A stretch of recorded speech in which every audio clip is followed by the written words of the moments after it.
hasiko. Bai.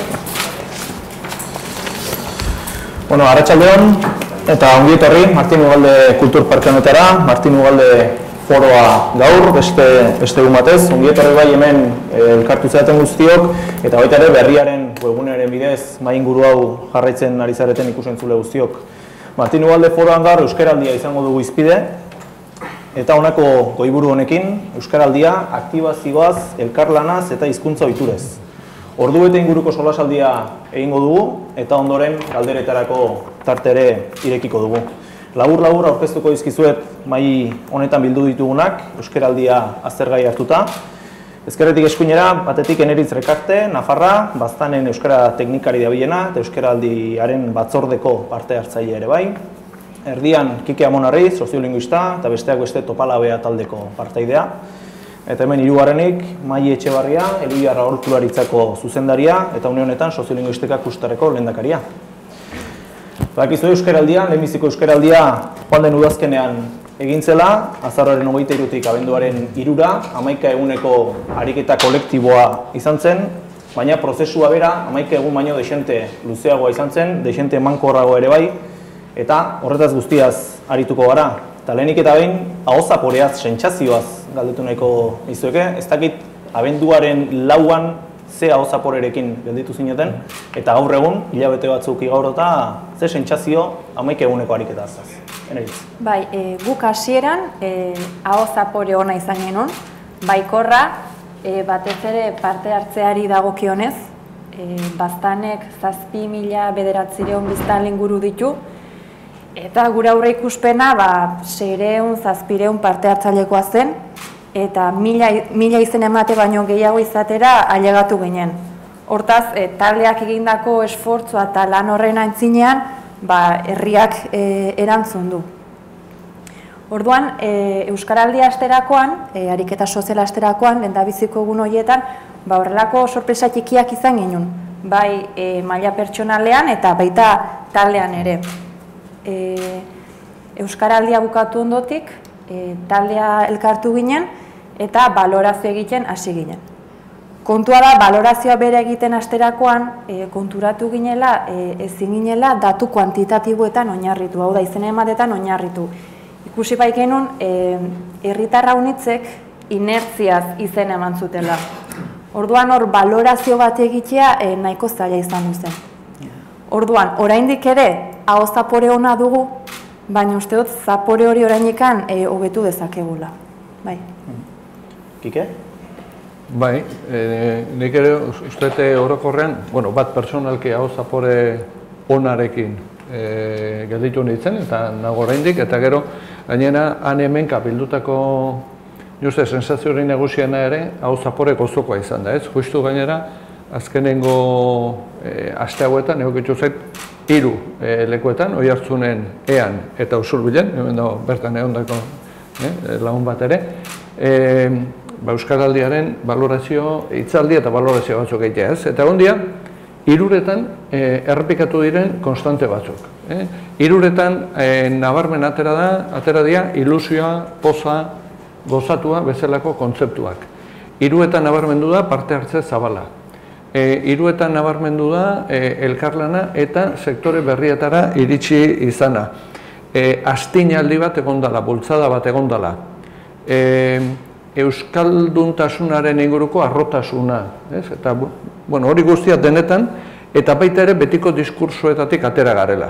3 lekuetan konstante bat izan da, eta nik uste gainera bat egiten dutela beste hainbat lekutan jasotako sensazioekin ere. Horrekin batera, egondia ere jarrera esango genuke eszeptikoagoak. Eta jarrera eszeptikoago horiek, nik uste batez ere sektore euskaltzaleenetan kokatu direla, eta hor egondia 4 puntu nagusi edo. Bata izan da, eragina ez dela uste bezain handia izan, eragina mugatua izan dela. Kasu batzuetan, espero baino gutxiago, eta postureo hitza ere azaldu da, behin baino gehiagotan. Rolak ez direla ondo ulertu, eta gero onda belarri prest gehiago espero zirela, eta gero kezka orokor bat izan da, eta hemendik aurrea zer. nik alde horretatik esango nuke, hori, pixkat badagoela sensazio bat gauza handi bat egin dela, aurrera pausoak eman direla, sensazio goz hori nagusi da, eta orokorra da, baina aurrera behirako kezka batzuk ere hor daudela, ez da nik uste hor daukagula erronkari nagusien, ez? Lortutako energia horri nola eutxi, nola handitu eta nola ez alperrik galtzen utzi. Nik neuk Euskaraldiz jamaitu zen egunean hartu neban sensazioa izan zen, listo, hau izan da, amaika egunak, bai, egia da, eguneroko, eta da igual, gau, nobera biziran, dinote, maila pertsonalean dinote, ingurune horretan nire hizkuntza praktikak ziren horren beste aldatu, lanean, dinote, orduan, bueno, euskal gintzan, euskaratik, eta euskararako, eta euskararentzat, lan egiten dugun ontzat nik uste dut, amaitu zanean, gehiagorako gogo horrekin, bai? Egia da, lantokira buelta hau, eta ni batez be enpresen alorreko euskara planetan eta ibili izan naiz, eta hango lankidekin batzukin eta bestekin komentatuz, bai enpresa barruetan, zehen bete lekutan egin izan zen, bai beraientzako izan zela ariketa oso erabilgarria, ze oraindik be askorentzat baten bateri euskara zeitea jakin barik nola hartuko duen, apura moten eutzien. Orduen, ikustea ja txapa bazeukala identifikatzeko, badaukat baimena honekin euskara egiteko. Eta hori, mezu hori heldu zait, bai ingurune euskaldunetako enpresetan, eta baite ingurune erdaldunetako enpresentzat, lekuetan. Nik ero sensazioa daukat bai, horregaitik igual, batez be oso erabilgarri izan dela ariketa hau ingurune erdalduna hauetan bizidan jendearentzat. Behintzet aldaketa bat edo, bueno, ni igual ingurune erdalduna hauetan mobitzen naiz, eta igual handik bizi izan dut, baina bai izango nuke kikek eta esan da emogen ilusioarena bai, nik uste prozesu guztize, zelan irudikatu dan, Euskaraldiak berak eukidaben irudia, nik uste ilusioa izan da eta hori transmititzea lortu dala, hitz egin da lan egiteko moduei buruz, bai, eta lan egiteko moduak, baina, erakunde publikoak, pribatuak, Euskara Alkarteak, modu oso ezberdinetan leku guztietan, nik uste dute emaitzei begira, oraindik, bide luzea dagoela ikusteko, hasiera bat baino ez da. Era berean bai uste dut, Euskaldun hori balio izan digula, gure ezintasunak non dagozen ikusteko, momentu batzutan motxila be, erdaldunen lepora pasatzeko, ez da, nik konbentzuta dago eta euskara zingo dut, oizuk erabak ez egiten duzun, bai? Eta ez kontrara, eta bai pentsatzen dut, eta uste dut hasiera baino ez dela, baina euskararekin harreman gitxi dekon jendearen gana, euskaraz bizi ez dana, euskarara osur bil ez daukanaren gana, heltzeko zailtasun handizak egon direla, eta hori ja, igual, azken partera aurrera begira paratzen garenak, baina, uste dut hasiera badala, eta, nik uste dut oroar zaporea oso ona izan dela. Badakizu ikerketa bat martxan daukala, soziolinguistika klusterari da hizkuntza ohituretan zer aldaketa ere egin duen aztertzen, baina orain arte dauzkagun datuak parte hartzearen datuak dira. Lehenik eta bain, arreta handia sortu duen gaietako bat izan da rolen banaketarena, zenbat ahobizi eta zenbat belarri prest, proportzioan zenbat ahobizi zeuden eta zenbat belarri prest ez zeuden. Ez dakit desoreka horren azpian zer ulertu duzuen, hemen hipotesi asko aipatu dira, jendeak ez zituela rolak ondo ulertu, euskaldun multzo jakin baten gana iritsi dela batez ere euskaraldia, postureoa ere aipatu da, ni euskalduna naizenez ahobizi izango naiz, nola bestela. Ze pasa dakik?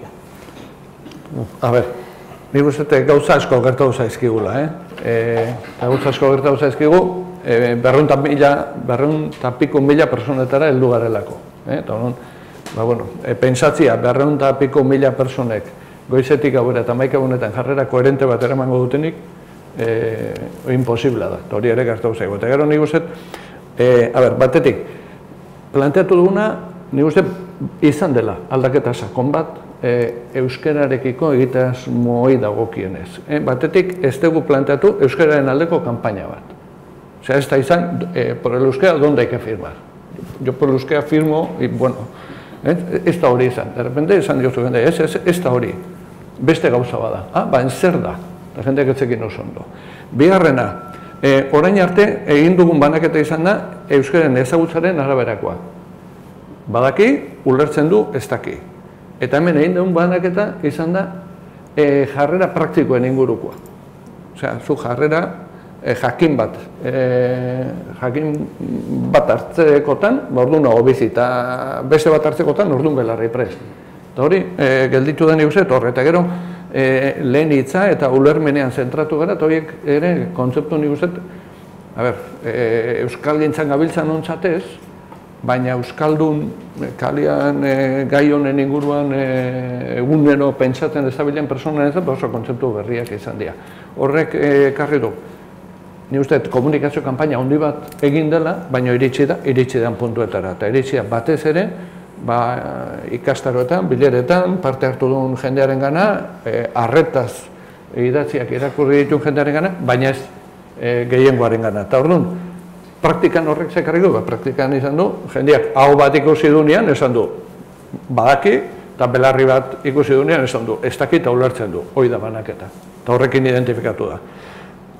Alegia, binomio klasikoak funtzionatu dula neurria handi batean. Eta nik uste horrek esplikatzen ditula gauza batzuk. Gero, soziologikoki horri segika, hau bizi gehiago dago potentziala belarri preso baino. Euskaraz dakigunok eguneko 28 Euskal Herri osoan, eta ulertu bai, baina jakinez eguneko 16. Hori ere badago. Eta gero nik uste badago lege soziologiko bat. Gehiago hurbildu zaigu eta erresago hurbildu gana lehen geruzara. Alegia, euskaldun, konprometitu, lehendik ere identifikatutakoetara, nola esateko. Euskaraz egiteko itxura izanez eta, animatuko litzateken jendearen ganeltzea gehiago kostatzen da. Hori ere, ni uste gertatu zaigula. Hala ere, hori dana esan da esango nuke, praktika inkoherenteak egon dira, gainera joku asko eman duten, baina asko itzein da hori buruz ere. Etxean, ez da gertatu zaizuen, etxean eta inguruan, eta ez dakiz ikusi ditut bi, gainera, hau txapakin zijoazten, eta, olako gauzak gertatu dira, bat bilera batetik etorri, eta sartu da bat txapakin, eta gainera, esango izut, nungoa zan, gainera, olakotan azpimarratu iten dira gauza horiek, itzen ninda. Guazen naiz, Osakidetzako hitzaldi bat bukatu, eta emakume heldu bat, zenten, bilo bai eskatu ziola, dame una chapa de esas, con la belarri. Eta zion, no, mamá, tú no, que no vas a entender. Eta zion, ostras, Bilbon, familia erdaldun batean, nun amonak ez dakin baino, osea, ulertu da zerbait, hitz egin da hortaz, nire hori ere nabarmendu behar dela eta azpimarratu behar dela, ez? Eta hori lortu degula 200.000 iritsi garelako. 200.000 iritsita, inkoherentziak egon dira, baina koherentziak ere bai. Posturio, onda, baina posturio hori ere bada, orokorrean bizi dugun posturio baten isla. Ez Euskaraldian bakarrik, Euskararekin posturio asko dago. Posturio, zentzu negatibo egila duk, ni ustez gauza gehiago ere badiala.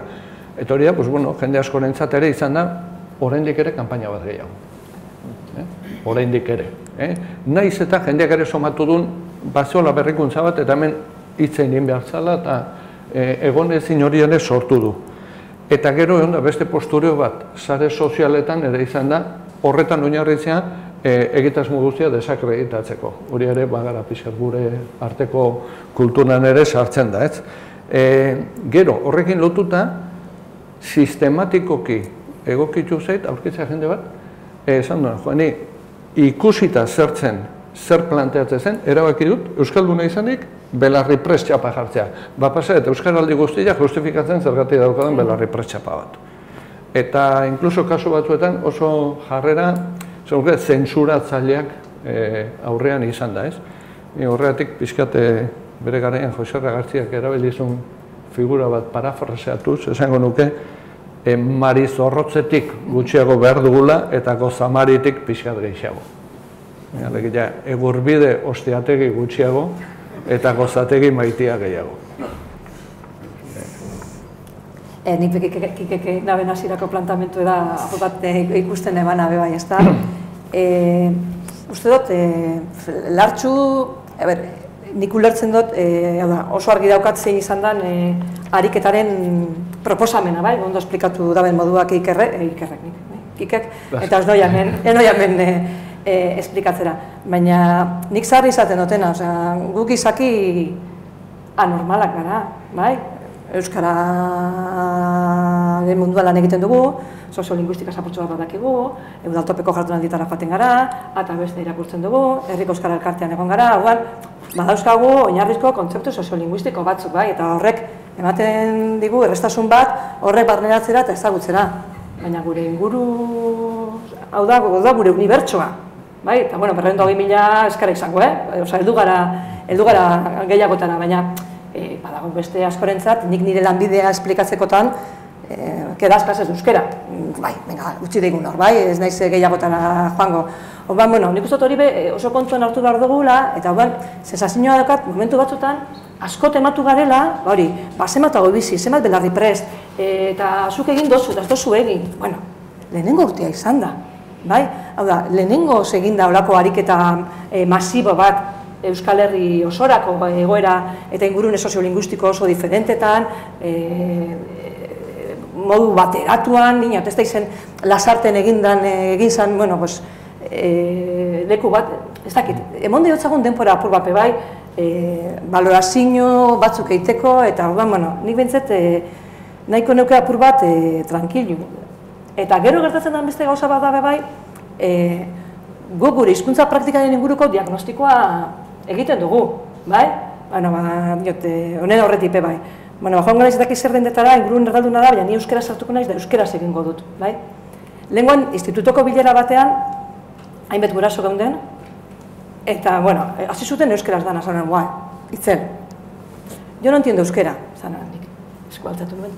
Bueno, nola gudatuko ditugu hizkuntza, ni prest nago, gehienok euskaldunak gara, prest nago gaztelaniaz esateko eta dana erderaz. Bueno, amaieran, ordu bete ostean, kejatzera, laguntza eskaintzera joan nintzen. Zure hizkuntzak ez dira ondo kudeatu, egin dozu askoz berdera gehiago. Ez, bai, ez, gehiena euskaraz egin dugu. Konbentzituta zeuden, gehiena euskaraz egin zutela. Eta euskaraz egindako bi galdera, gaztelaniaz eman utzien erantzuna, ez ziren konturatu. Orban, nik uste dut, horneri danari denpora eman behar jakola. Eta horretarako importante dira gogoetak, eta nik uste dut tailerrak, planteatu diren tailerrak herrietan, horrek ematen dotzula azkenean, zure hizkuntza jokabide praktikaren inguruko hausnarketa egiteko aukera, bai, konpartitzen dozunean. Orduan, ikusi beharko genduke bai, zenbat jende hurbilduan tailer horietara, nortzuk hurbildu diren, bueno, goazen zabaltzera horrek, bai. Orduan, nik uste dut honino be, pedagogia gehiago inbarko dugula, bide gehiago inbarko dugula, eta bai pentsatzen dut, tailerretan apur bat, ez da bakarrik nik zer rol, zemezua oso argia zen, kekarri dut iritzezit webgunean jartzen duena, oso argia da, baina nik hau duta, nik egiten dut, baina ez naz konstiente zein dan benetan, zer suposatzen da ben. Erintzak horren beste tematuko gai honetan oraingoz. Bai, nik anekdota txiki bat kontatuko dut, zerbait berria kontatzeko. Guk adibidez, aukeratu behar genituen zenbat txap askatu behar genituen, hau bizikoak eta belarri prestekoak. Orduan, batzordean bildu ginen eta kriston eztabaida izan genuen. Formula bat bidali zuten topaguneatik nola kalkulatu eta gauza eta bertzea, baina kriston eztabaida izan genuen. Lehenbiziko hausnartu genuen hau bizi izateak zer suposatzen duen. Ez da erraxa bapatean ez ezagun guzieri euskaraz egitea. Ez da erraxa euskara ulertu bai, baina euskaraz egiten ez duen ezagun horreri euskaraz egitea. Hau nitzetan ez da erraxa elkarrizketa elebidunak mantentzea. Hainbertze zailtasun ikusi genitun, belarri prest hau nitz izan entzugu. Jendeak ez du hori egin nahiko. Eta ez dakitze bulegoan zenbat belarri prest txapa ditudan hor gordeak. Hor gelitzu dire. Eta hau bizak gehiago eskatu behar izan nintun. Orduan, izan duan nahiko zaila kalkulatzea zenbat hau bizi eta zenbat belarri prest izan genituen. Hori alde batetik. Eta gero, bertze aldetik, hor zer gertatu da, eskema simple batean oinarritu garela. Euskara ikasten ari direnak eta euskara ulertu bai, baina ez dutenak, belarri prest zakuan sartu ditugu, eta gainontzeko euskaldunak aubiziak izan dira. Orduan, nik herritarrei aditu diet, ez? Ni hemen sortua, eta euskaldun zaharrata, nola izanen naiz belarri prest? Ez, ni aubizi izanen naiz. Eta hor konturatzen zara, denak ez dugula hausnarketa bere egin. Bertzerik gabe, aubizi, belarri prest, Kike Gerrandun bezala, aba eta belarria, eta bakoitzak aukeratu du bere rola egitan bere nahiak eta beharrak zein diren aztertu gabe. Baina hori ere normala da, lehen da biziko aldea da Euskaraldia antolatzen duguna, jendeak ez ditu soziolinguistikako oinarriak, orduan, polik-polikin ikuste dut hobetuko dugula eta ikasiko dugula txapako puruak ere nola eskatu behar diren. Datuetan sartuta bada beste aldagai bat mahai gainean jarri nahi nizuekena, eta da adinaren faktorea, parte hartze datuak adinaren arabera ikusten bali baditugu, batetik dago talde jendetsuena zein izan den, 30, 40, 44 urte bitartekoena, nolait guraso izateko adinean dauden jendearena, eta proportzioan begiratuta, helduen parte hartzea, handiagoa da gazteen parte hartzea baino. Hornik, nabardura bat bai egingo nuke, gaur egun gazte euskaldun gehienek euskara bigarren hizkuntza gisa ikasi dutela eskolan. Ez dakit horrek berak azaltzen ote duen gazteen parte hartzea proportzioan txikiagoa izatea, edo beste faktoreren bat ere ikusten ote duzuen, eta hipotesi bai jarriko dizuet mahai gainean, lantaldeetan egon den pertsona batek esan didana, txapa eramatea gazte askorentzat deserosoa da, batez ere gizon gazteentzat. Nik hor dago bat begingo nuke, holan nagusira horri buelta batzuk eman dela datuak ikusikata, eta hemen txosteneko datu batzuk eta begiratuta, ze ustot, beharko lukela igual aldagai batzuk gehiago ikustea eta ez duteuki aukerarik. Euskal Herriko populazio osoarekiko, 16-29 tartekoak 13% hartu du parte, eta 30-44 12%. Bueno, ez da horren bestalde, bai? Egia da, hizkuntza gaitasuna, hau da, erdaldunak kentzen baditugu, proportzioan, eta ezin izan dute ariketa hori egin, ze inkesta soziolinguistikoko datuak eta euskaraldikoak ez daude modu berean segregatuta, ez ditut ikusi berdin, orduan ezin izan dut egin, baina logika baten arabera, gazte gehiago daude euskara gaitasuna dutenak txikiagoa da handiagoa. Eta bai, orduan izango da gazte gutxiago parte hartu dutela. Baina ikusika 16-29 urte bitarteko gazteek ez dutela diseinatu prozesu hau, bai? Ikusika beraien parte hartzea, nire naiz egon herri batzorde baten egon naiz. Nire herriko herri batzordean ez zegoen inor, 29 urtetik berakoa. Bestetan igual egongo zen, baina bueno, ez dut uste hor ikusi beharko litzake zenbateko partaidetzea izan da. Bueno, nik ez dut uste hain datu txarra danik, ez dakit, beharko nituzke analizirako datu gehiago eta faktore gehiago, baina holan aurretik nire jate egiten hain txarra, holan egin de. Pentsa barko genduke gazteen gana gehiago, gazteagoen gana, gaztetxuen gana edo gehiago heldu gure bada, bueno, igual komunikazioa, plangintza, beste modu batean egin beharko dela. Halan dabe,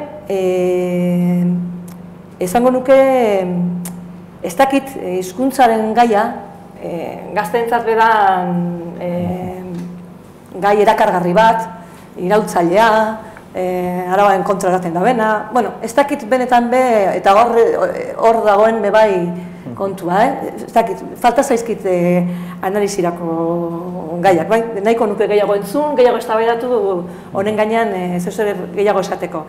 Eta gero gurasoen taldea altuago izatea, bueno, nik uste dut nahiko esperotako emaitza bat izan daitekela, bai? Hizkuntzen kale erabilera neurketetan be, umeak dagozenean, emoten dira erabilerarik altuenak, bai, oroar. Orduan, hor be, guraso modura nahiko argi daukagu, seme-alabekin euskeraz egin behar dugula, seme-alabekin, bai, eta hor be rol aktibo bat hartzea, nik uste dut logika baten barruan sartzen dela. Halan dabe, nik Kosta egiten zaitu oraindik analizi sakona bat egitea horre? Baztanen gazte gehiago, batez beste baino. Igual hori da, igual lekutan da. Bai, gure taldean, 29 urte azpitik, 3 lagun ginen, baina lehenbiziko erran nahi dut, gurasoen parte hartzea gure kasuan ikastetxek egindako lanaren ondorio ere izan da. Adibidez, ikastolan gurasoen bileratan Euskaraldia zerren azaldu dute, gurasoen WhatsAppeko taldetan informazioa zabaldu dute, izen ematea ikastolan bertan egiteko aukera eman dute, horreri gehitu behar dugu gurasoen kezkak. Ze kezka dute gurasoek gaur egun? Aurrek inoiz baino gaztelania gehiago erabiltzen dutela. Parketan, geroz eta gaztelania gehiago aditzen dugula. Orduan nik uste horrekin Euskaraldia beraiena egin dutela, hori gurasoen aldetik. Eta gero gazteekin zer gertatu da? Bai, egia da gure taldean gaztea gaudela, baina gero parte hartzerako orduan gutxiago izan ditugula. Nik uste dut gazteak ez direla identifikatuak sentitu ekimen honekin.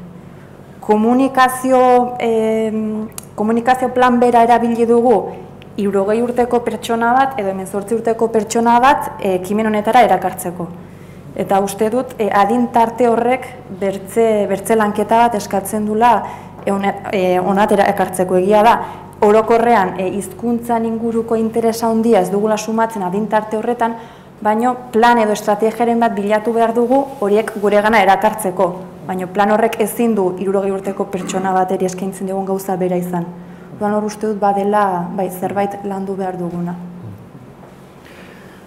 Bai, nik esan duzuen, biok esan duzuen gauza eta iruditzen zait puntu klabe badala, zergatik momentu honetan, 29 urte azpiko jendea, eta nire iruditu zen, sorpresa hartu dut, pixat iruditu zailako parte hartze, espero nuen baino altuagoa, zergatik sentitzen den horren urruti euskararen kontutik, eta euskalgintzatik, eta euskararen mundutik.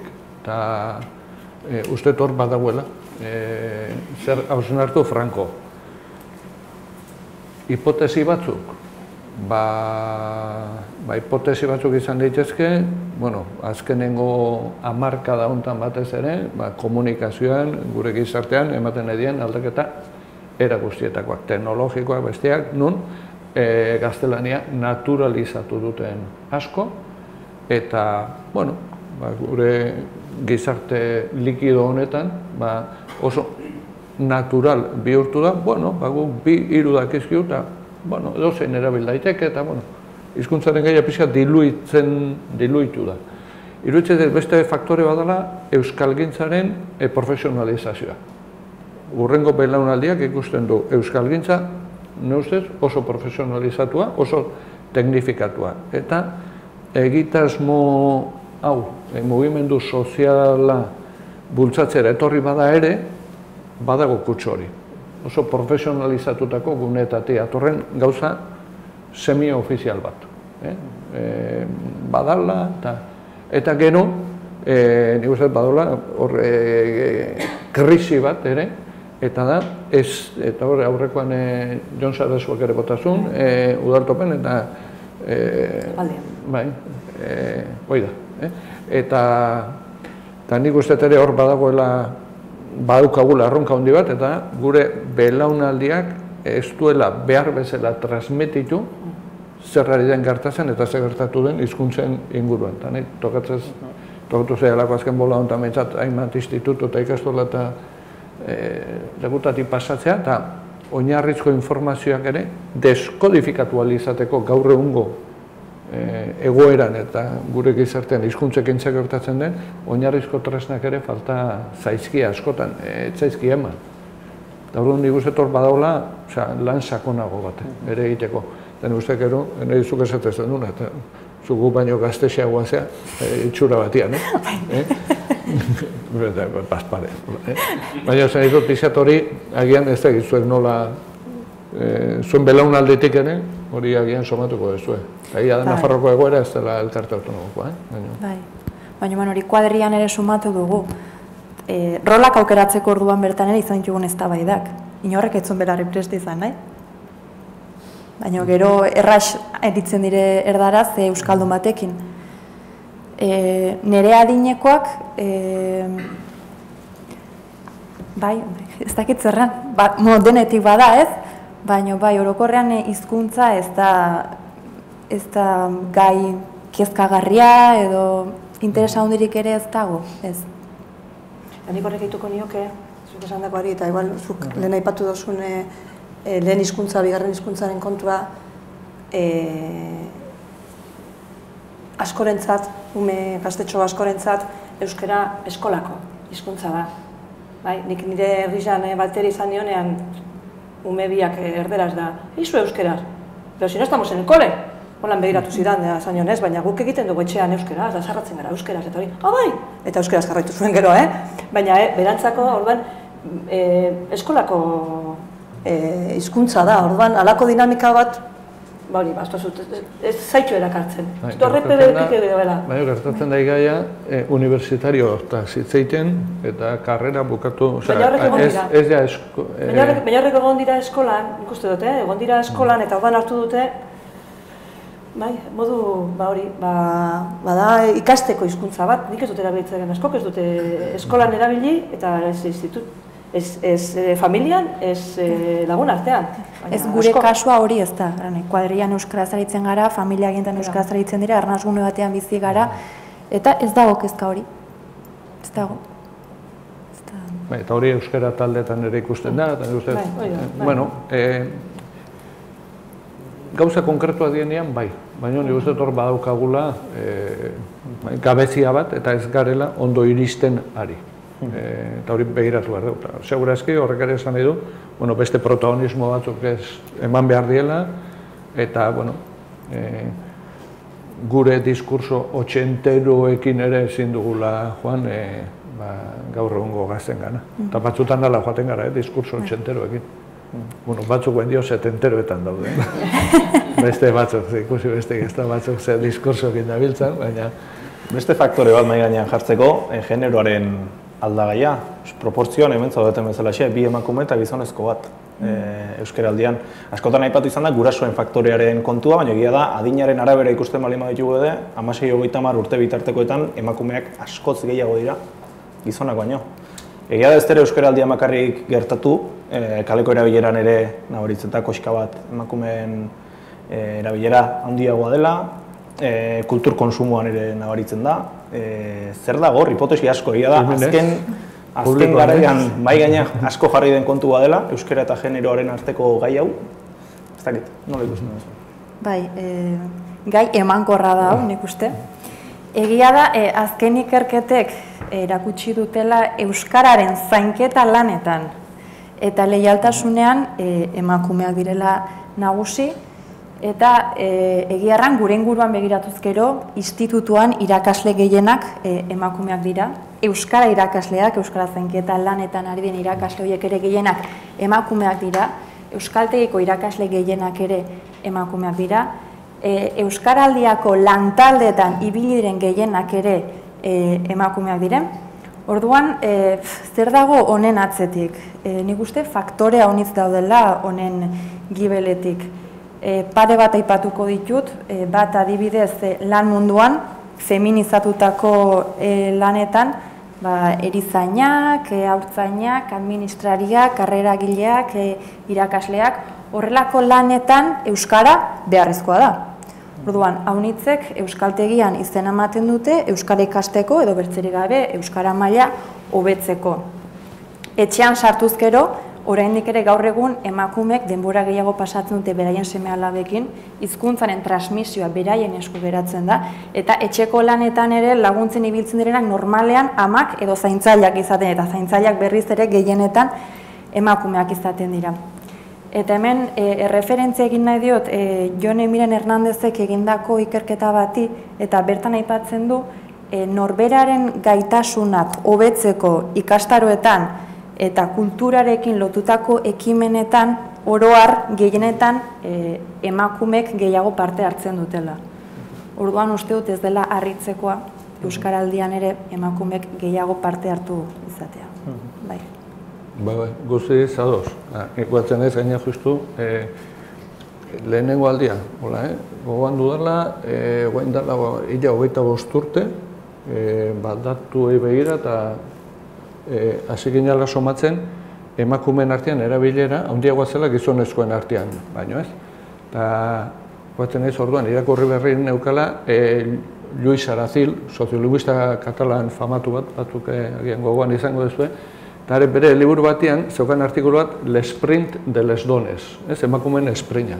Eta horren esplikatzezun nola, izan 82ko liburu bat, nunbaitekoa.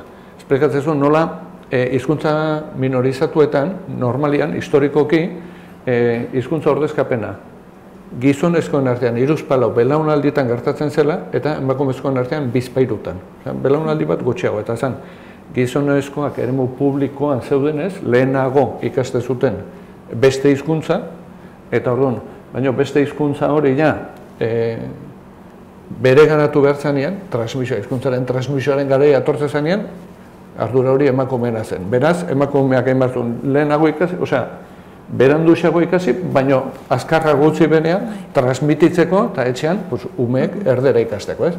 Bitartean, gizonezkoek jarritzen zuten, lanean, poteatzen, eta normalian belaunaldi bezala, beranduago galtzen zuten. Eta ni horretzen ez, hemen batzuk badia, 70ko hamarkadan oraindik ere, entzute gendun, herri txikietan, Tolosaldeko herri txikietan behintzat, bai, eskeneskek erdera zeiteue. Eta justu, neurketa hietan ikuste zen, zaharrenen artean, oraindik ere, gizonezkoek, emakumezkoek baino, euskara gehiago egiten zutela, eta hori aldatu zen, 80ko hamarkadan. Eta nik uste aldatzen dela, gizarteak erabakitzen duenean, hurrengo belaunaldiak euskara jakin behar dula. Ardura hori nork hartzen du, profesionalki emakumeek, familietan emakumeek, eta orduan emakumeek hartzen dute, euskara transmititzearen eta gehiago zabaltzearen ardura. Guzti horrek oso ondo enkajatzen du, baina gauza batek ez, eta euskaraldian gizonezko gehiago ez zeutia. Alegia, ez da normala 2:1 proportzioa. Hor, zeuzer gehiago egon da, eta ez naiz ausartzen zer den esatera.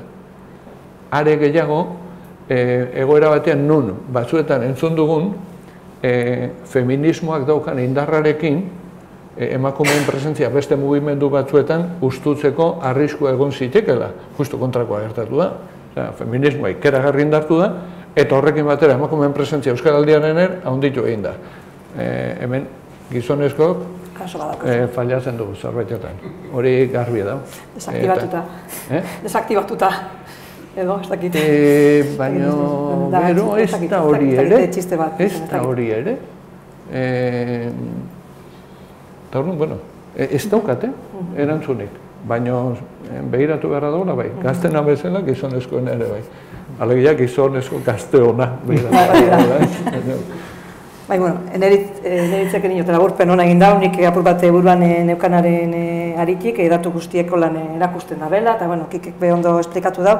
Badago beste datu kurioso bat be, bai, 16-29 urte artekoena dela, eta, bueno, ni paino asko sobeto orain dela gutxi esplikatu zuten, Jaime Alturak eta Izpea eta egik kafe antzokian egiten ari den euskalgintza eta feminismoa gurutzatzen diren bidean trebakuntza saio batzutan, zarean dago bideoa, beraz ni baino asko sobeto esplikatzen dute eta arabe egiten dute referentzia, baina aipatzen zuen Aizpeak, inkesta soziolinguistikoan badago galdera bat, zenbateraino uste duzu egin behar direla euskararen aldeko politikak, bai? Orduan, badago alde txiki bat, emakumeek egiten dute beti puntu batzuk gorago daude aldeko politiken alde, bai? Baina justo, 16-29 urte artean da alde gehien dauen adintartea, bai? Orduan, hor be, nik uste dut egongo direla beste faktore batzuk adintarte horretan, generotik, ez bakarrik hizkuntzarekin lotura daukatenak hor badaude, adin horretan nola aktibatzen diren gauzak, nola aktibatzen garen, ez dakit, baina hor badaude beste, bat egiten du, inkesta soziolinguistikoak bat egingo luke gasparetan, euskaraldiko datuekin adintarte horretan egia da, ez dagoela horren besteko... Euneko 50, 50, baina euskaltegitan badago tarte horiek, euskaltegitan hirutik bi emakumeak dira eta bat gizonezkoa da. Baina hori lotzen da lan munduarekin, lotzen da beste aspektu batzuekin ere, ez? Bai, baina... Abidia ikasten nahi dianak, neurri batean, belarri prest figuran sartu ditugunak. Baina hau bizien artean, bita bateko proportzioa ez da normala. Ni lankide batekin komentatzen... Pentsatzen ari nahi. Bai, berrogeita bost, esan nuke, bueno, bale, bai, hor gabiltza, berrogeita bost, bai. Baina irurogeita bost, bita bat ez da normala. Guk aipatzen genuen komunikazioa. Hau da, zuk esan duzun moduan, leku askotan ikastetxek hartu dute berriro be, bai, protagonismoa, gurasoa batzeko, ez dakiz, guraso bileretara nortzuk joaten dira. Bai, emakumeak, eguneko 90 baten, bai. Orduan, euskaltegietara. Euskaltegietan be, egin izan nozan lanketa bat. Euskaltegietan zer nortzuk gaude gehiago, emakumeak gaude, bai. Orduan, nik uste horrepe, hau da, komunikazioa zelan planteatu den, komunikazioa edo, gero, lehen esan duzunaren analitika putxu bat, Kike, azkenean hau hartu da berriro beste kanpaina bat euskararen aldeko. Orduan, egin ditugu, naizta topagunetik eta komunikatiboki alegin egindan gauzak ez dira horrela egin behar, ikuskizunik ez da jai bat, ez daki zer, baina gero herrietan, betiko dinamikak aldatzea, barra egiten dira topagunekoak, da, oso komplikatua da, hori ikusi dugu herri guztietan, jo duguna barrira, ez dakit zenbat herritan zabaldu dute umeek euskaraldiko lehenengo guna, bai? Han egin ez dakit ekitaldi, leku askotan. Eta hor be, seguruenik emakumea egon gara presenteago gizonak baino. Orain, entitateetara jotzen dugunean, aurrera begira, hor nola planteatzen den, aber ze ematen duen horrek. Ez dakit ikusi beharko litzake. Bai, lasai, segituko dut. Datuetatik pixka bat aterako gara, eta goazen pixka bat aztertzera, eragileen arteko harremanak, euskalgintzaren eta instituzioen arteko harremanak, lehenik eta behin euskalgintzako eragile sozialei edo begiratu nahiko nieke. Euskaldunak aktibatzea izan da euskaraldiaren helburua, aktibazio hitzaia ikusten gastatu ere leizter egingo zaigula. Euskaldunak aktibatzea bai, baina ez dakit gertatu duten euskalgintza bera aktibatzea ere. Alegia, eragileen artean mugimendua nabari dela, euskara elkarteen artean goraldioa nabari dela, jende berria sartzen ari dela batzordeetara. Ez dakit, Kike hasitan, nabaritu duzun, jende berria badatorrela, behar bada ez nahiko genuken bezain beste, baina aurpegi berri batzuk. Niretzako lehenengo sorpresa izan zen, zenbat herritan egindan. Niretzako hori ez nuen espero. Ez nuen espero, enuelako uste, 200 eta 500 herritan sortuko zirenik batzordeak eta gaina udalekin harremanetan. Hori nuen espero. Beraz, lehenengo datuan ikustet hori dela, azpimarragarrina. Alegia, 200 eta 500 herritan aktibatu da zerbait. Euskara elkarteak 100 baino gutxiago dira. Beraz, daukau, gero eskualdekako batzu, baina, esan genezake, 100 bat herritara iristen dela Euskara elkarteen topagunea, eta Euskaraldia 200 herrietara iritsi da. Beraz, badaude hor, 300 herri aktibatu direnak euskararen inguruan eta lehen aktibazuerik ez zeukatenak, ez? Genofa bereko irigoini entzuten nion, iparraldean egon dela euskararen inguruko mugimenduak, baina ez euskararen inguruan bakarrik. Beti ondirela edo kulturaren inguruan, edo sehaskaren inguruan, edo aikaren inguruan, baina ez euskara gai hartuta, horrela hainbeste herritan berezik sortutako egiturak ez direla egon. Orduan nik uste hori, azpimarratzekoa dela eta egia dela ahul zeuden herri askotan eta Euskal Elkarteak deseginda zeuden herri askotan eta honek berpiztu duela, euskalgintza berpiztu duela, ez? Sistematikoa izan da ere izandako lekuetan entzutea aurpegi berriak. Espero ez genuen jendea ere hurbildu da, bai egituretara eta baita gero egitasmora, ez? Hori ere nabarmentzeko iruditzen zait. Eta hori behar bada esan nuke lortu dela baldintza jakin batzuengatik. Eta justu gainera lenguan Comités de Defensa de la Republikako bat irakurtzen nion eta arek ere nola sortu zen hori eta nola indartu zen eta antzeko parametroengatik aipatzen zuen, ez? Iruditzen zait, bat izan dela, helburu konkretua. Alegia, hau egiten da euskaraldirako eta euskaraldirako bakarrik. Orduan, hortara zijoanak, bazekin zijoala, hortara. Eta hori zen. Bigarrena sortu dira, espazio erosoak parte hartu nahi zuen edonorentzat. Hori ere, eskertu dela eta espazio ireki transversal batzuk sortu direla, eta horrek ere ekarri duela hori sortu eta indartu izana. Iruditzen zait diskursoak berrikuntzak ekarri dituela eta jendeak ere hartu dela diskurso berri bezala eta diskurso integratzaile bezala baita soziolinguistikoki ere. Eta nik uste ulermenaren garrantziak ere zabaldu ditula ate asko. Eta gero, nik uste egin beharreko lanak ere zehaztuta zegoela. Hau hemen hasten da eta hau hemen bukatzen da. Guain, horrek ekarri dugu guain eta dakarki dugu guain bigarren galdera. Eta hori ondo da, iruditzen zait oso garrantzitsuela euskaraldiarentzat sortzen diren batzordeak euskaraldiarentzat bakarrik sortzea, baina hor dagoen energia ere ezin dugu mugatu horretara. Eta orduan, ni uste ordola bigarren galdera, ez? Guen herrietan dona. Eta hau nola uztartzen da lehendik zeuden edo ez zeuden taldeekin, nola egonkortu daiteke hori aparte, baina, nik uste biak kompatibleak direla. Mantendu lehetik, eta hortara mugatu nahi duenak, eta badaki horre apuntatzen dela, eta gero aparte, nahi duenak pixkat egizago aktibatu, horretarako aukera izatea, ez? Eta bide, hemen, eta horrekin batera iruditzen zait, hori belaunaldi gazteena ere, aintzat hartu behar dela. Nik uste, baina hor badaukagula, nik uste, euskal gintzarentzat ona den, nik daturik ez daukat, baina esate ziaten, hain balekutan euskaltegietara ere, egon diala, jendea hurbildu dela euskaltegietara, euskaraldiaren ondorioz, eta hainbat elkartetan, hainbat lantegietan, hainbat erakundetan euskaraldiak ere balio izan du barruan zeuden indar batzuk aktibatzeko eta, pauso berri batzuk emateko, ez? Hori ja zindet kontabilizatu zen datu horiek ez dauzkagu gainera, baina hori bai somatzen da ere.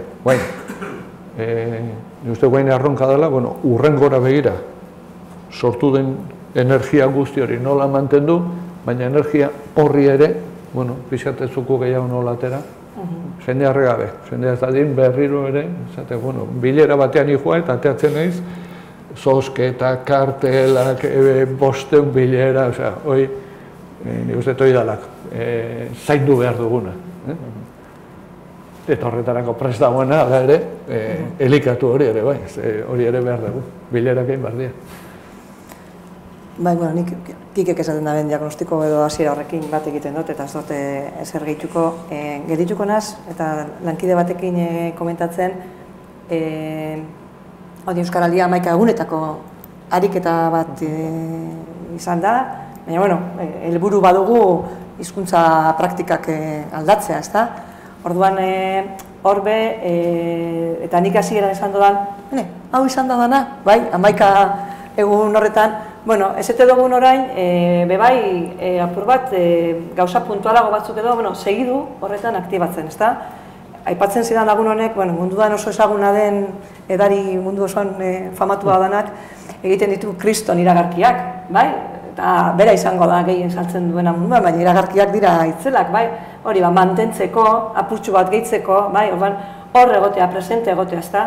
Orduan, eta, barri batzordetan, deskantzu bat, baina nik uste dut jende bat gogotzu dauela zeu zer gehiago iteko. Orduan, ez dinot euskaralditik, topagunetik, korrika daukagu oin, hor, bebai, dinot korrikak behartu du nolabait euskaraldiaren testigua, baina, ez ete dugun bebai, gauza hizkuntza praktikak aldatzen joateko, bide diferenteak, input diferenteak, mezu edo bintzat, gauza diferenteak egiten jarraitu behar, aktibatu den jente hori, ez da din aktibatu, 11 egunetan, hizkuntza praktikak edo hizkuntza ohiturak aldatzea oso konplexua da, batzuk aldatuko dozuz, eta ondo dauz, egunetik gabera ezin da dana, baina horrekin jarraitzeko ez itxarotea orain luzaro, ez dakit, nik horren bilurra beba daukat, apur bat barealdi honen bilurra. Nik barealdi hori beharrezkoa ikusi dut, eta oraindik ere ikusten dut, 2018ko urtea Euskaraldiari eskaini diogu, 1000 gauza egin ditugu, talde txikia gara, 6-8 laguneko taldea gara, eta gauza honitz egiteko ere, nahiko lan. Orduan, orain bai, orain atxeden hartu dugu, eta espero dut irailetik antzina berriz ere denak gogotsu lan egitea, ez? Baina gure kasuan Euskaraldiak balio izan du Euskalgintza bera berraktibatzeko. Euskalgintzak bazituen urte batzuk, nahiko motxel, triste, elkartzen ginen aurrekontuak onartzeko, gauz puntual batzuk egiteko, eta hortxe gelitu gara. Eta orain Euskaraldian aitzakiakin berriz ere taldea beraktibatu da, gainera gazte berriak etorri zaizkigu, jende berria, aurpegi berriak, freskotasuna, eta guretzako agitzuna izan du da, Euskaraldia gure egitea, bai. Ni zuenera joango naiz. Bai. Gero, egia da, herrietan oso gora diferentea. Batzuk gaiatu dira, kituta da bat, eta beste batzuk bukatu dute mekauen la letxe, ez da hor, hori kudeatzea ez da bat erresa. Guri kostazitza egun balorazio egiteko elkartzea. Euskaldia bukatu zen eta elkartu behar dugu eta berriz. Orduan, beharrezkoa dugu atxeen aldi hau, bai. Jarri egitezen urrengo euskaraldiari begira.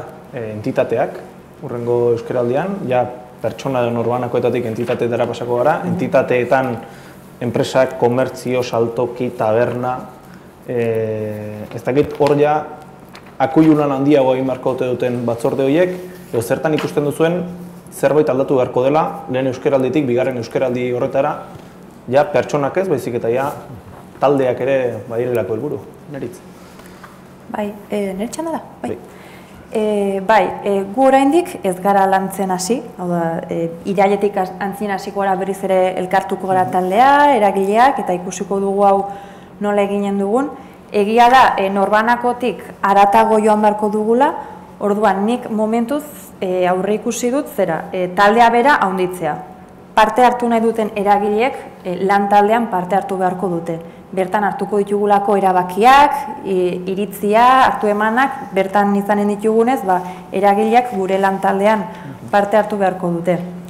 Baztanen egia da, nik uste dut, eragileak animatuko dela bertan parte hartzera, ze gure taldetik antolatu ditugun ekintza guztietan parte hartu dute, naiz eta taldean bertan ez diren egon, guk antolatutako gauza guztietan parte hartu dute.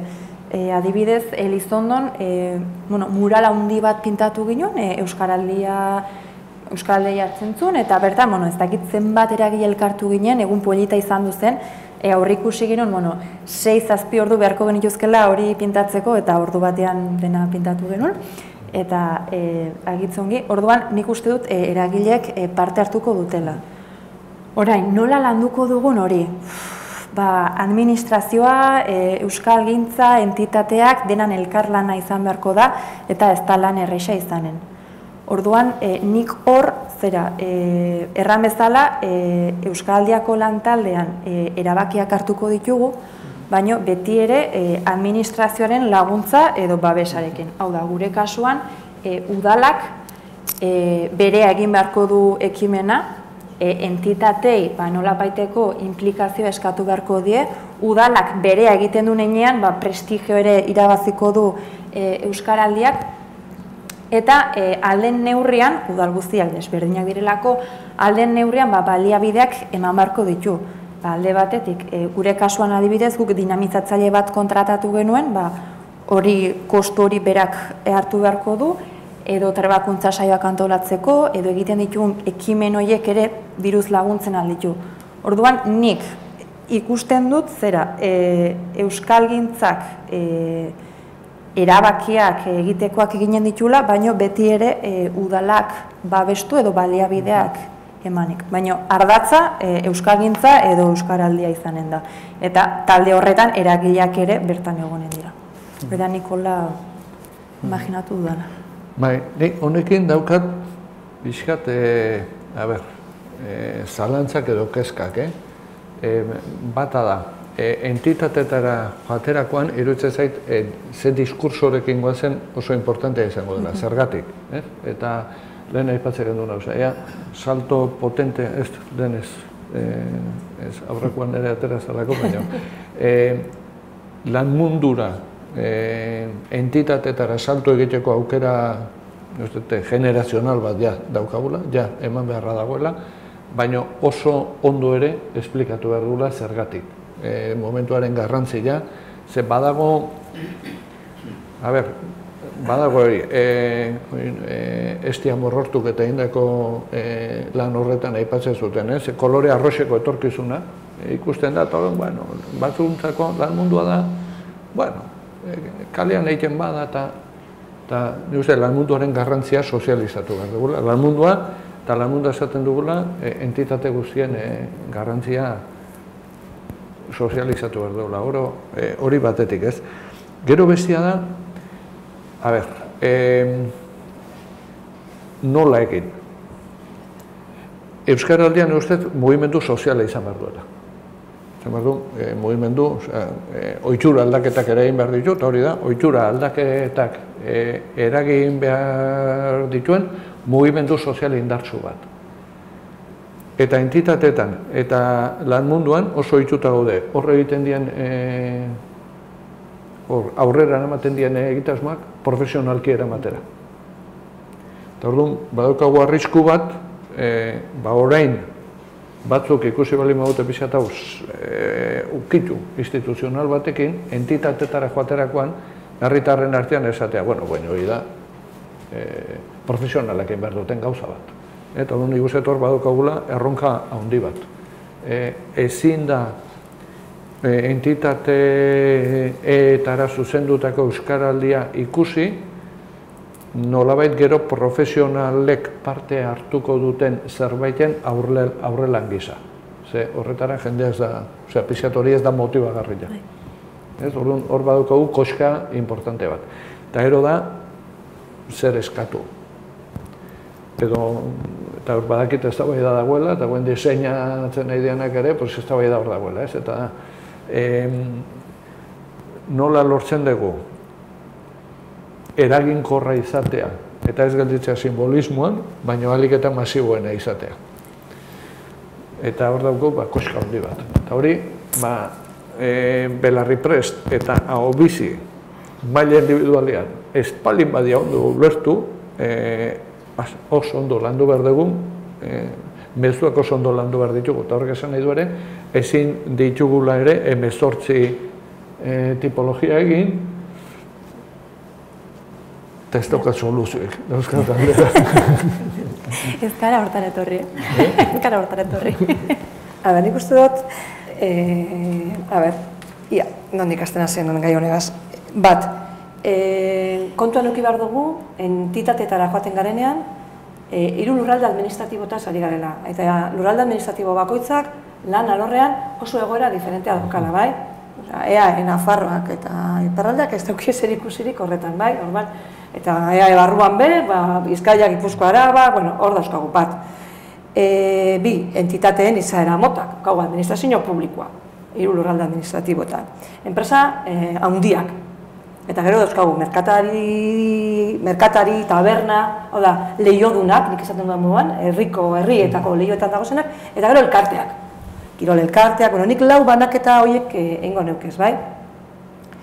Orduan, eta uste dut hor, funtzio banaketa bat egin beharko dela. Honi buruz, egon gara huelta asko eztabaidatzen edo komentatzen ikusten nola izan daiteken, eta nik uste dut funtzioak diferenteak izan beharko dutela, momentu batzutan, arlo batzutan, herrietako batzordeko kide bat ezin izango da herriko 400 langileko fundiziorako gerentaren gana joan. Ni zailtasunak ikusten ditut, bai? Joatea, ondo esplikatzen, argudioekin, ez izateko postureo bat, bai? Etxe barruan zerbait antolatu eta pankarta ipini eta tiratu sustatzaile moduan agertzearena, hori eiako inori kostauko. Jake alderdi horretatik, nik batez behin enpresei buruz adinaz, igual enpresa asko hurbilduko diren, aprobetxatu daigun, hasierako lan bat egiteko, bai? Ze planteatzen duen euskaraldiak besta, enpresa horrek euskera plan bat egitea eta euskeraz funtzionatzea gaurtik biharrera.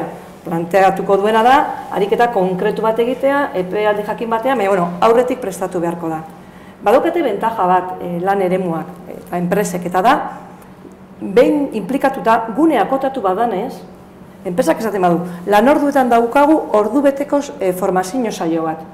Eta orduan kontzeptuak transmititzea eta hori implikatuko diren guztien ganaltzea, esango nuke, errezagoa izango dela. Behin, enpresa batek hartzen duenean erabakia. Eta hori izan dadila, beste gauza batzuk garatzen joateko bide bat. Baina Euskaraldiak eduki behar du, lehen bezan duzuen modena, da, akotatua, mezu simplea, ariketa konkretu bat, epealdi jakin batean egitekoa. Hori bai, konplejoagoa da, ze hizkuntza praktika pertsonal batera, taldean egin beharko dugun, eta erabaki beharko dugun, eremu batera pasatzen gara. Bueno, holako praktikak egin ditugu enpresetan, bai? Soziolinguistika klusterretik, aspalditik eusle dinamikan oinarrituta, halakoak egin ditugu, eta, bueno, arrakastatsuak dira, bai? Emaitza honak ematen dute, baina egon behar du enpresak prest hori egiteko eta implikatuta egon behar du. Orduan, luze zabal hartze hori sakon azal, denetarik ikuko dugu, claro, badaude erakunde batzuk, ja, ibilbide luzea daukatenak, euskara funtzionatzen dutenak, orduan, bueno, beste modu batean planteatuko direnak, eta badaude beste enpresa batzuk euskaratiko zurrun daudenak, baina norbanakoak egon garen moduan. Orduan, horbe, ikusi beharko dugu zelan heltzen garen bakoitzaren gana. Gero, elkarte eta merkataritza alorrean edo uste dut herri batzorretatik bideratu daitekeen dinamika errez edo eskuragarriago bat izan daitekela, eta administrazioaren kasuan, bintzet EAen, Euskal Autonomia Erkidegoan, bidergo bat eskatu behar, jako, ez da, dinot, uste dut, administrazioan egin den lanketak, egin diren inbertsioak etekin bat euki behar dabela, eta horrek eraman behar duela bidergo bat. Eta, bueno, ez nahiz hasiko justifikatzen zagaitik hasi behar dugun lan alorrean, hori luzeago izango ditzakilako. Bukatzen joateko, korrika aipatu da hemen. Bai, ez, igual, baina ari ontzatik direka, pare bat puntu, ze iruditzen zait klabe asko dauzkagula, normalan bezala oraindik argitu gabe, eta oso importanteak izan daitezkenak, ez? Eta Antxe Maiek aipatzen zuenaren bidetik oso desberdina dira erakundeak, oso desberdina dira enpresa handiak, herrietako merkataritza, eta porra abanikoa asko zabaltzen da. Eta oso desberdina da, Barakaldon, merkataritza mailan, esatezu, bueno, horre segura asko hizkuntza ohiturak aldatzeko prest dagoen ahalik eta jende gehien biltzea komeni da, edo beste historia bada, erakunde administratibo bat. Uste, horrengo euskaraldiak hor daukala erronka potente bat, alegia. Eta hor elkarlanaz etxe egiten dugunean, ez da bakarrikena. Ja, entitatei zuzendutako euskaraldian, konpromiso minimo batzuk ere eskatzen dira, aktibazio eskatzen da, eta koherentzia bat ere eskatzen da. Eta hor, elkarlanak hor bigarren koska bat hilo behar duela. Eta da, bueno, konfiantza giro bat, eta gertutasun bat lortu da hiru lurralde administratiboetan orain honetan, baina ja urrengoan ez du balioko bakarrik erakundek sinatzea. Hor ja, hor pauso batzuk gehiago eman behar dira, edo gutxienez pauso horiek emateko oinarria jarritza. Bestela, hori bihurtu liteke kanpaina simboliko bat. Hor daukagun muga. Honek ezin du Euskaren aldeko beste kanpaina simboliko bat izan. Beraz, honek eskatzen ditu konpromiso praktikoak. Ten uzet hor daukagula erronka guk, Euskalgintza gisa eta erakunde gisa. Bakoitzak berean, urraz bat aurrera eman behar du eta konpromiso baten sakondu. Hori garbi. Da gero, netzako teknikarien eta militanteen arteko harreman hori. Eta hori ere, argitu gara da ez da gauza bera, zuk esatzen zen duen bezala, agian enpresa handi batera joatea, baina gero guri ere badagokigu mugimendu sozial hori indartzea. Eta gero etorriko dira, planak gero etorriko dira, teknikariak ere etorriko dira, baina ondo definitu zertara guazen. Eta aktibazio sozial hori lortu, eta horrekin euskalgintzari indartu, ez? Horrekin, baina... Bai, nik uste askoz be komplexuagoa da entitateen alorra, faktore askoz be gehiago sartzen direlako, eta hor, ez dugu probarik egin. bai, hau da, aurreko Euskaraldiko probak herri mailan egin dira. Alakoriko lan modu masibo, ez gara joan modu masibo baten, inoz, orduan, probatu beharko dugu, eta gauza batzuk ez dira urtengo, beste batzuk urtengo dira itzel, eta ikasiko dugu. Hau da, nik, bentsete, bai igazkoa eta bai datorren urtekoa, ikuspegi batetik, prozesu bat da, epe ertain luzeko ikuspegia eukideigun guazen probatzera, guazen gauzak txartu egitera, ze bestela ez dugu aurrera egingo, eta ondo ateratzen badira guztiak asko sobeto. Baina uste dute komplikaua izango dela gauza batzutan, Bai, eta hor behar da, presarik gabe, baina sendo. Uste dut hori hor, eta hor jokatzen dugula etorkizuna. Uste dut, horrengo bi euskaralditan jokatzen dugula paradigma berri batean sartzea indartsu euskarari eta euskalgintzari dagokionez, edo ohiko parametroetan gelditzen. Bai politikoki, bai erakundeen aldetik, bai euskalgintzari dagokionez, eta bai gizarte mailan. Hori proba polita izango dela. Bai, baina... ezke mesatzek... Elkarrizketa batean. Euskaraldiakin bakarrik, nioteta igual da gero, baina Euskaraldiakin bakarrik be, ez da elatorriko paradigma aldaketa bat, eta hori, hau da, bestelako gauza gehiago behar ditugula. Hizkuntza politikak, hizkuntza plangintzak, hizkuntza praktikak, eta beste gauza batzuk mugitu behar. Euskaraldiari ezin diogu dana eskatu. Nik hori bere dinotezea askotan hori da. Euskaraldiak zentralidadea handia hartu du euskalgintzaren zehontan, ez dakit euskaraldia lagungarri den egiteko dauzkagun beste milaka alor horietarako, helduen euskalduntza izan daiteke euskarazko hedabideen egoera, kultur, konsumoa, eremu sozioekonomikoa eta bar. Horientzat bultzagarri da, ez dakit arrisku bat ikusten ote duzuen ero, zentraltasun hori, hizkuntza ohituren gaiak zentraltasun handia hartzea eta besteak bigarren maila batean gelditzea. Ni hasiko naiz, bai. Ez egin horikoa, ez da? Bai, egia da, aurten, korrika izanen dugu, orain korrika batzordea martxan dago, eta, egiarran, korrika batzordeak hainbertze urte ditu lanean, ja modu sistematikoan lan egiten dutela, eta egiarran plazer bat da, beraien lan egiteko modua. Gero, Euskara Zerbitzuan, egia da, gure ardatzetako bat, helduen euskalduntze eta alfabetatzea dela, eta hortarako hainbat neurri ditugu, horien artean ikasleak diruz laguntzea. Eta Euskaraldiak 2018an protagonismo handia izan zuen. Eta denbora honitz eskaini genion Euskaraldiari, baina denbora hori beharrezkoa zen. Zerbait berria da eta gauz berri guztiek bezala bere denbora behar zuen. Ez zait iruditzen Euskaraldia egiteagatik bertze gauzak baztertu ditugunik.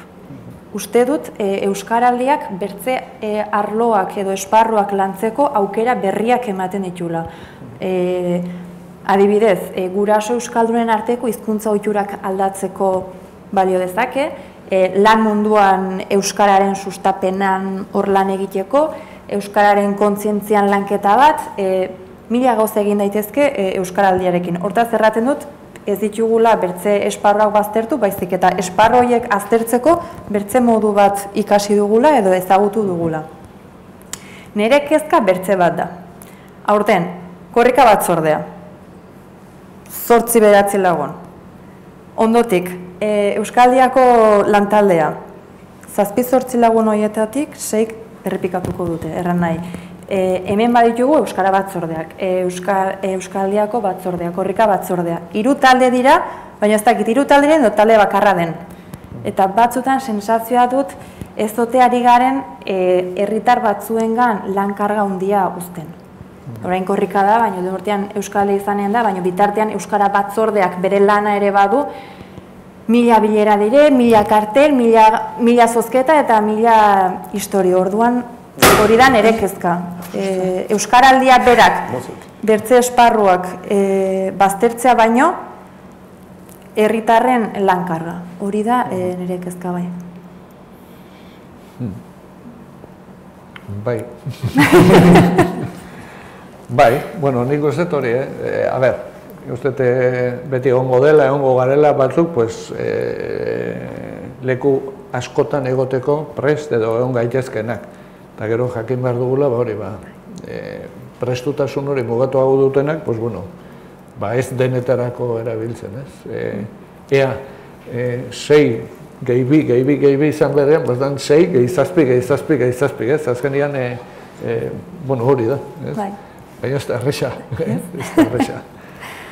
Nik ere, eta gero da, Euskaraldia da, egitasmo konkretu bat, helburu konkretu batekin. Zergatik hartu duen nahi bada garrantzia, edo zergatik azken bola honetan ikusi dugu, jontxo, zehozer diferentea horretan, lehen aipatu ditu gain bat kontu, eta horrek ekarri du ere, batetik ekarri du lan handia egin dela, herrietan, jende asko mugitu dela, horrek noski esfortzu batzuk eta diru batzuk eta horretara dedikatzea eskatu du, baina nik uste Euskaraldia oso helburu mugatua daukan egitasmo bat dela. Eta ezin zaiola gehiagorik eskatu. Bai ematen ditu aukerek, niritzek esatu zuen bezala, beste esparru batzuetara salto egiteko, ez? Eta nik uste dago, nagusiki dago kontu bat, ez? Eta da, Euskaraldiak ekarri duena da, konpromiso maila handitzea. Edo, hizkuntza ohituretan aldaketa bat emateko beharra. Eta orduan, orain arte, Euskararen alde gaude eta punto zen bezala, nik uste Euskaraldiak ekarri behar duena da, ez. Euskaraldian parte hartzen bali baduzu, ezin dezuen Euskaraldian parte hartzen dut, eta punto, ez, da, koma.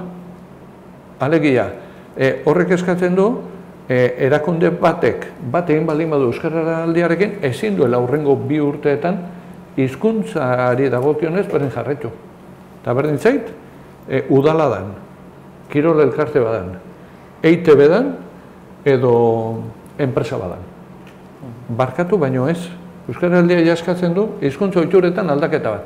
Eta eskatzen dizu baita zuri ere, zure barnean. Eta nik uste horrek ekartzen dula posibilitatea asko zabaltzeko. Eta horrek ekarri beharko luke ere beste sektore batzuetan gehiago eragiteko eta erresago iristeko ateak zabaltzea.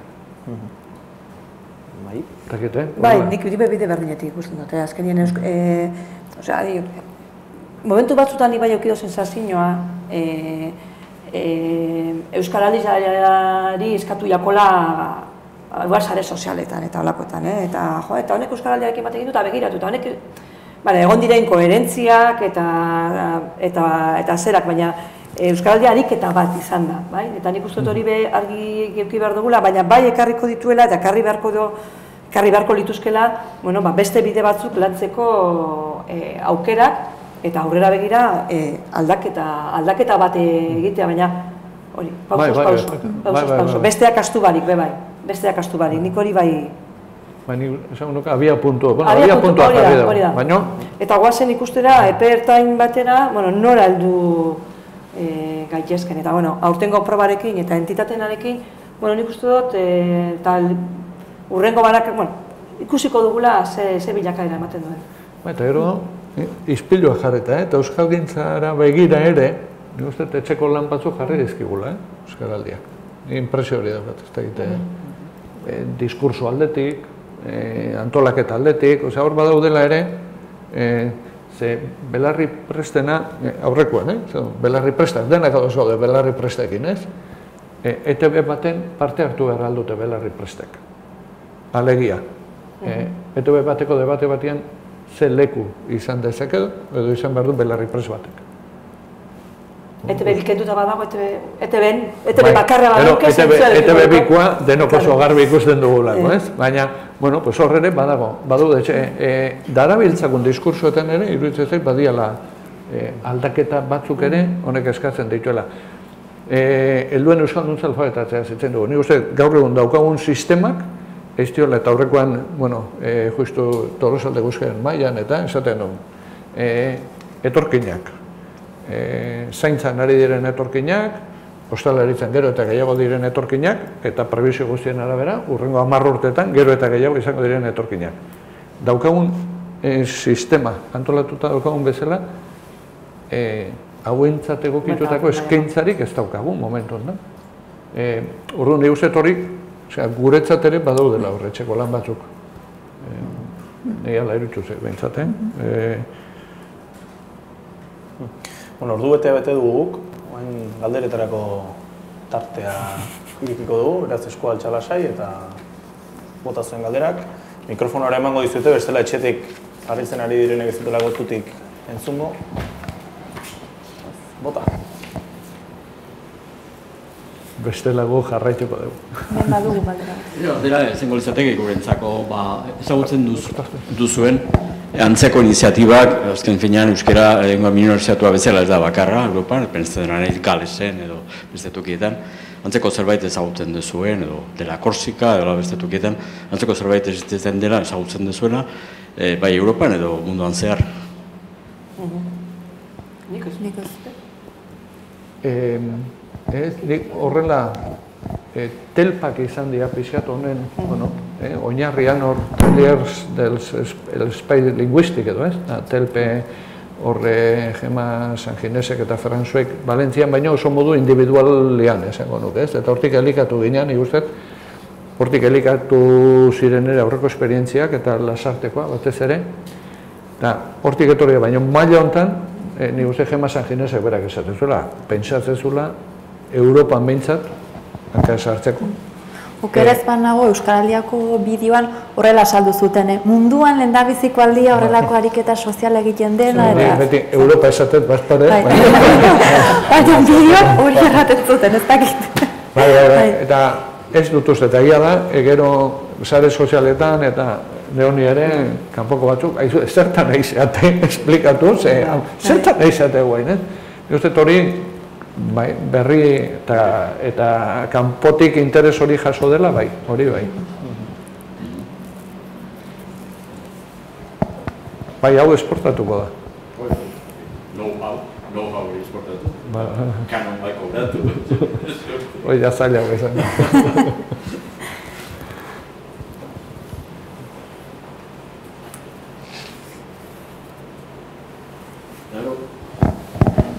Beste aldera bat izango ditzateke, nubaiteko, txapa bukatu dela, hori jarretzen dut eramate txapa, txapa erabatzen dut.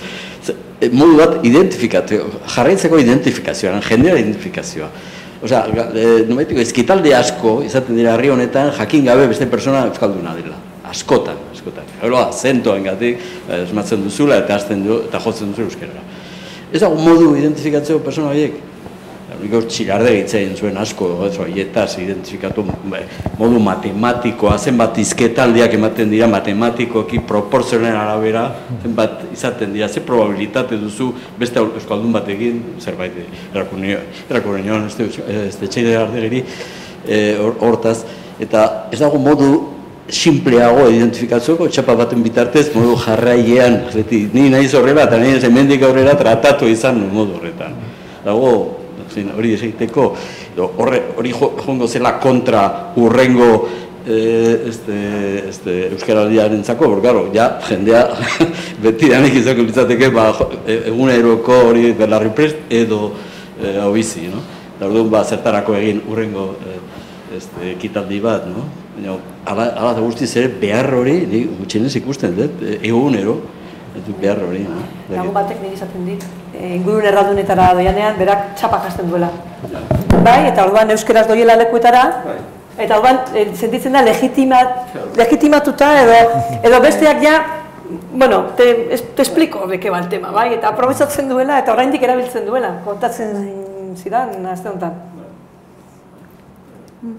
Nik guztet, hori azken batean, zuk impacto soziala lortu balin badeu, izan deu, indarra konzentratu ditugulako maika honetan.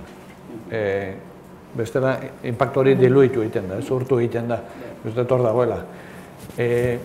Identifikazioarekin arazorik gehien iparraldean izan dute, badagoelako horre ere, bigarren mundu gerrarekin identifikatzea, judutarrak eta hor badago identifikatzearen nik espero nun komentzitutan egon erresistentzik gehiago gauzela eta kritika gehiago ez, apenas egon dela eta aurretik ere, osakidetzan eramaten dute, ea hori eta hasieran bai, baina egia da, gero oso gozo joan dela nik uste dut identifikazioa ere neurtu behar dugula.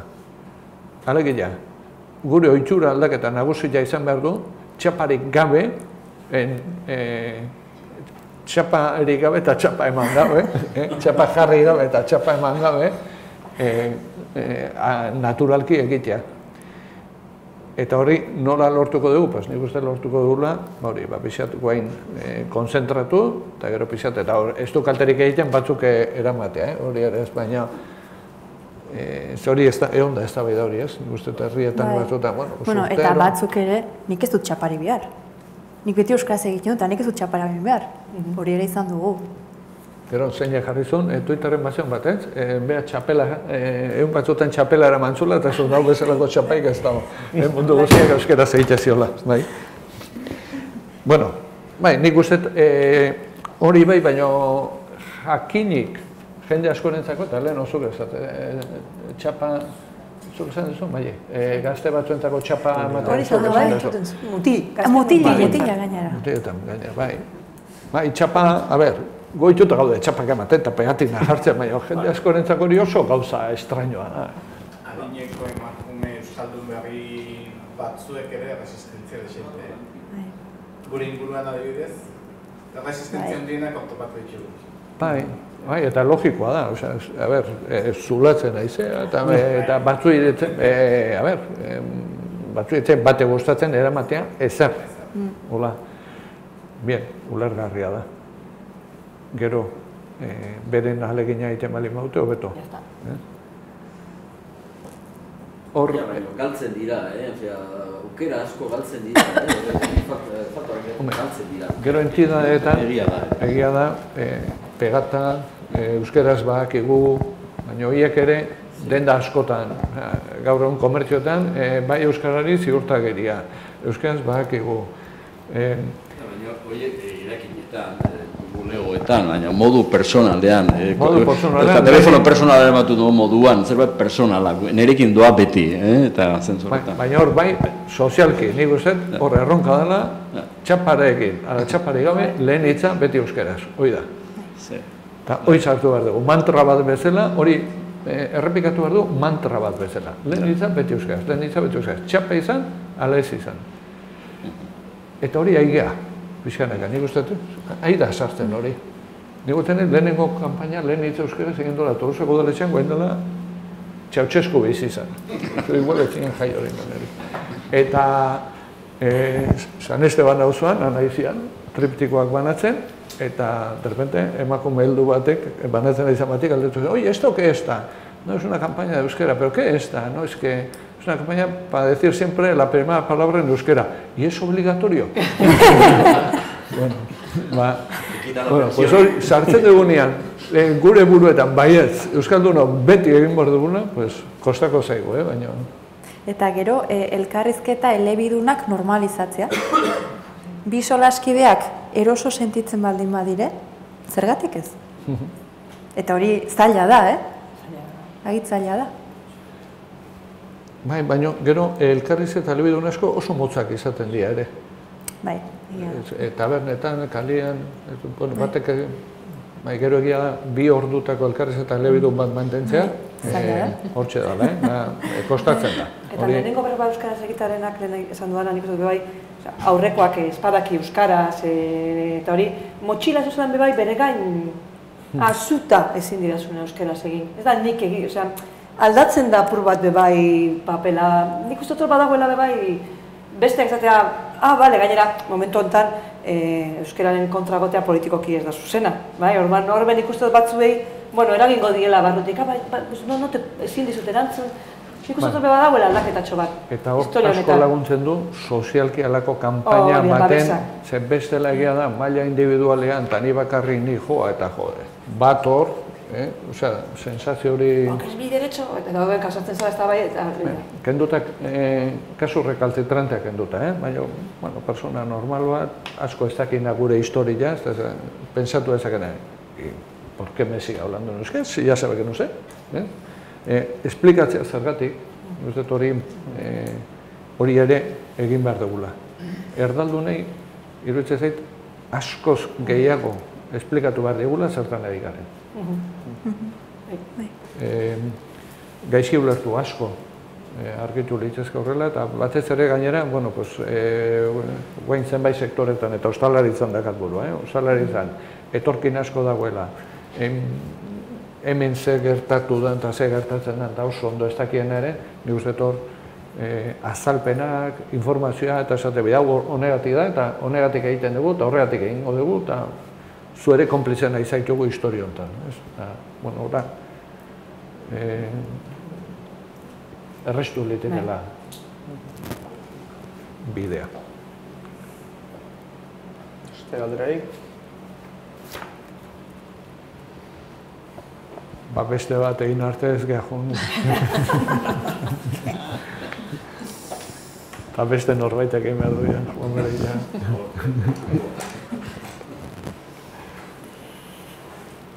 Serio, ez gehun du.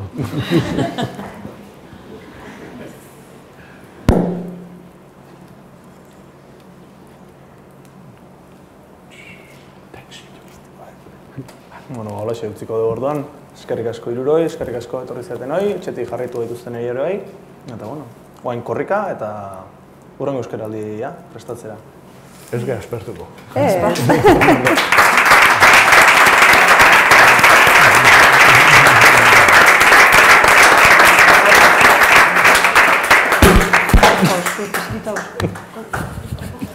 Ara?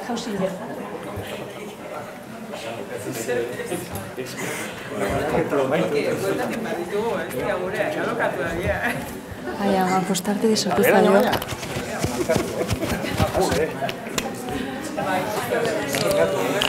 Gehiago, etene horreko. Bai, bueno. Aitzongi. Eta baztaren arrasongi. Minonik, agitz.